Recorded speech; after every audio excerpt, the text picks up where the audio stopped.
Yun guys, no? Magandang araw, magandang gabi mga kalinga.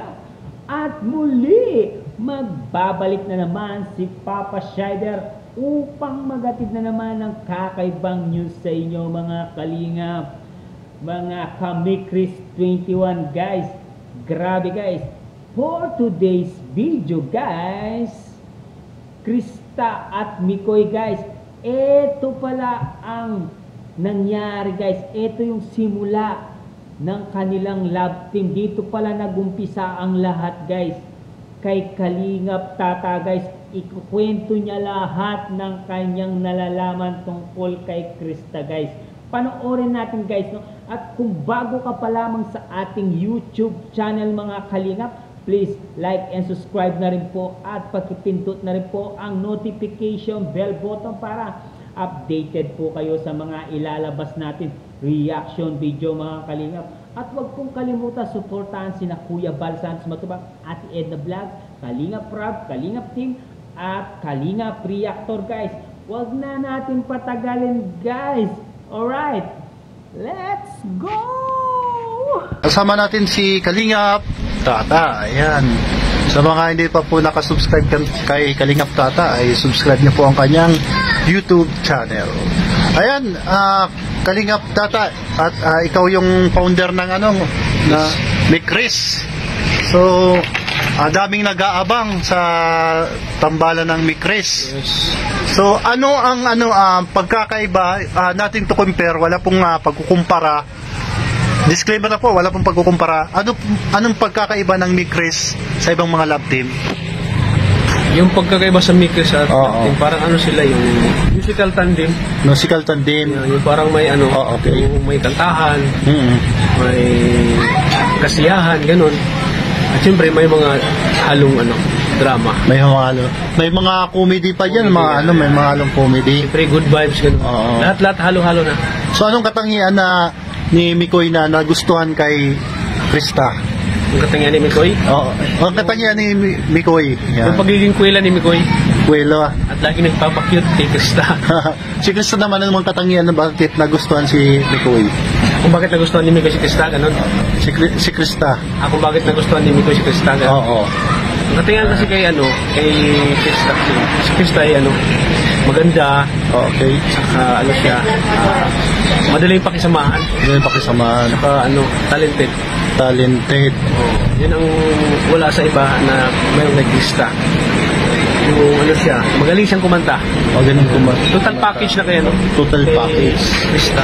So ito mga Kalingap, sila po yung unang naka-scout, Naka-scout kay... Naka-scout doon talaga si Maria Ligaya. Maria Ligaya. Sa pinasa lang sa akin, pinablog sa akin. And then, pinablog ko si Krista. At nung nakita ni Kalingap Rob, nagustuhan ni Kalingap Rob yung karakter niya, yung karakter ni Krista. So yun nga, nagustuhan ni Kalingap Rob kasi masipag.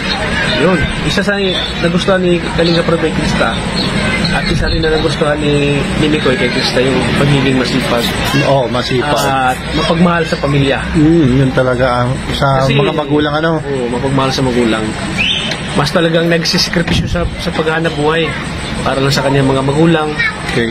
Kasi ang kwento ng buhay talaga nila ay yung papa niya ay construction workers. Tapos yung mama niya ay walang trabaho. Baga lang, nasa bahay lang. So ang ginawa ni Krista talagang dumidiskarte siya. Naghahanap buhay siya para may pangbaon siya sa school. Kaya nagawa niya yung pagpapakain ng baboy, paglilinis sa kulungan ng baboy. At the same time man, binibigyan siya ng may-ari ng baboyan para may pagbaon siya. Para may baga nagsiself-support. Yan, nagsiself-support. Self-support din siya. Yun ang katangian ni na nakita ko kaya. Kaya pala kaya isa sa napili ni Kalingap Rob. Yun, isa siya napili ni Kalingap Rob na gusto niyang tulungan. Nakita niya Kalingap Rob yun. Kasi pagal ang dalaga.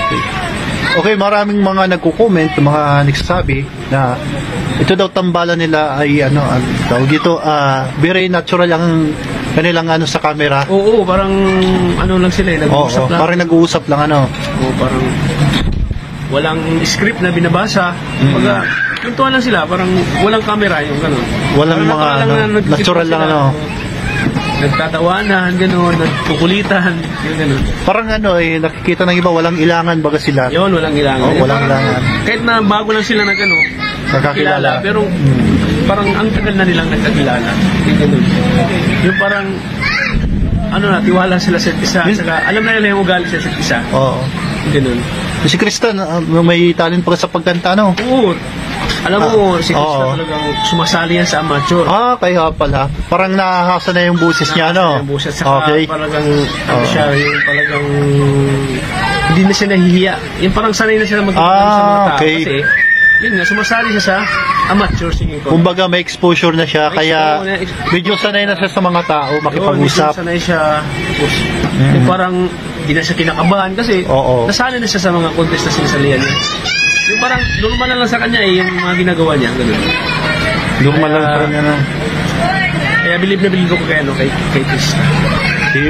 Sa yun, nung una palang araw na pakakita ni Mikoy kay Krista, talagang hindi na nahiya si Krista, no? Oo, talaga. Hindi na siya nailang, Hindi siya nailang. Okay. Alam na nila yung mga ginagawa nila. Yung parang ang taga na nila nagkakilala. Kaya nga. Simula pa lang, pero biglang biglang Yun guys, no? Narinig naman natin si Kalingap Tata guys, no? Dahil daw napakasipag ni Krista at napakabait na bata guys, no? Kaya siguro nagustuhan ni Kalingap Rab na i-vlog si Krista guys para lalo nilang matulungan guys, no? Ngayon guys, talagang yung blessing na dumarating sa kanya, talagang dumadami na guys yung mga sponsor ni Krista. Kaliwat kanan na po ang gustong tumulong sa kanya guys. Kay Krista ay salamat din pala kay Kalingap Tata, kundi dahil din kay Kalingap Tata hindi matatagpuan ng Kalingap Rab si Krista guys. Yan ang simula. Dito nagsimula ang lahat ng love team ng Chris guys, kay Kalingap Tata at kay Ate Ligaya. Yan, yung dalawang yun guys yung nagsimula ang lahat guys, no? Diyan lang kayo guys, pagpatuloy natin para marami pa tayo malaman tungkol sa kanila guys, no? Diyan lang kayo. Biglang parang yung may chemistry talaga sila. May chemistry sa mga tao, Yung parang pag napapalo mo sila, parang hindi ka mabuboard sa kanila. Kaya nga, very entertaining. Saka hindi ka maanto kasi may awitan, may mga musical kumbaga musical entertainment, tandem yung gano'n. Kumbaga, wala ka nang hanapin eh. Wala ka nandun na yung entertainment. Parang pang siya eh, pang blockbuster siya. Kaya sinabi ni Kalingap Rab na itong time din ito blockbuster kasi yun, na-entertain yung mga tao. Kaya yung parang ang daming kumbaga sa pelikula, ang daming nanonood. Every now and then na ina-upload ni Kalingap, ang daming nanonood po. Ang daming nag-aabang. Yung masasabi ko ay parang Julina at Marvin. Marvin. Panahon ng 90s pa. Okay. Kasi parang bumalik yung siguro may mga nanonood, mga 90s, Oo. Mga nakaka-relate. Yung mga viewers. Oo. Halo-halo siya. May mga teenager, may mga matanda. May mga 90s, mga Gen-Z, mga senior. Pag napapanood mo kami, Krista, kikiligin ka talaga. Kasi yung mga panahon ng mga lula natin, sa totoo lang, mahilig sila sa mga teleserye. Dahil, pagka may abangan sila sa TV. Buksan mo yung TV, alas 7 na. Parang naibalik lang yung mga teleserye dati. Mga teleserye dati kasi wala na mga teleserye ngayon. Kumbaga parang nawala.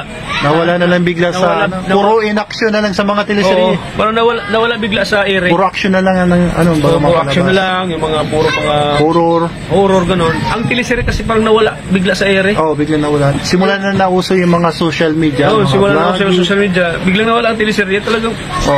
Nataka nga ako bakit biglang nawala yung teleserye sa mga ABS-CBN. Lalo pa nagsara yung ABS-CBN. Wala na talaga makita mapapanood. Kaya parang yung mga tao, sabik sila sa teleserye. So ito po, last question. Ano ang kanilang aasahan ngayon sa tambalang may Chris? Siyempre marami pa silang aasahan at abangan. Siyempre, ang aasahan natin yung Mansarila. Na grabe yung mozzarella, yung talagang pasabog, grabe. Yung mozzarella, akala mo ano na, anniversary na. Parang pang-birthday, ano. Parang nagsisilver ka sila ng birthday nila eh. So marahil mauulit pa yan. Marahil maulit pa yan lagi. Yun ang Yung pala. mga pagbibigay ng blessing, grabe. Ang Grabe. blessing na binibigay ng mga supporters, talagang inaano Buhos, nila ano, buhos. talaga kasi na-entertain sila eh.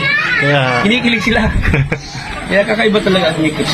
yan, congrats sa team ng Mikres at sa inyo, Lord Stats. Salamat sa inyo kasi nakilala si Naproud ako sa sarili ko kasi isa tayo sa part ng Mikris. naka- Kayo pa ang founder, no? kayo ang founder. Isa sa pinakasikat na teleserye ngayon ng Kalingap, kay Kalingap Rob, ang tandem nila. Talagang sabi ko na proud ako kasi isa ko sa naging cast ni Chris at naging founder ko. Sabi na lang ano yung Siyempre, thank you kay Kalinga Prab sa pagbibigay ng opportunity sa tambalan. Talagang mas lalo sila nakikilala. Mas lalo nakakilala. Mas lalo sila nakikilala na na-vlog sila ng Kalingap Rob. Yan. Thank you, Lods. Lods, salamat Lods. Yan. Ito yung, Siya ka rin ba Lods na Okay. fan ng Lakers?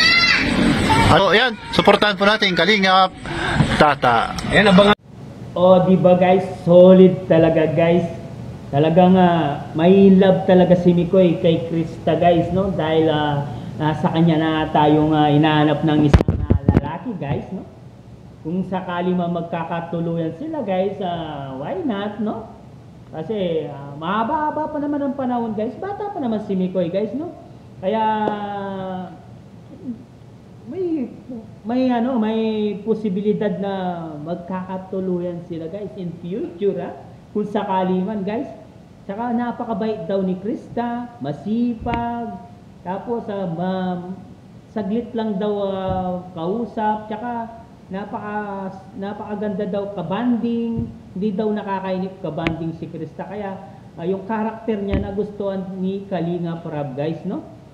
Hanggang dito na lang muna ang ating fixing reaction video for today's mga kalingap. Sana nag-enjoy kayo, nalaman nyo ang tungkol kay Krista guys.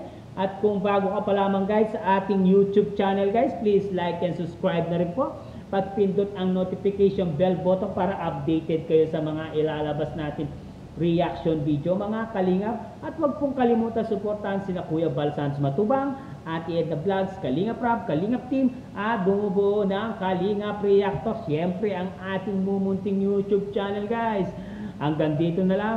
Maraming salamat sa pag-stay at panonood guys. Kay Papa Shider guys. I love you all. Mama chup chup bam bam bam bam boom. They don't get lucky.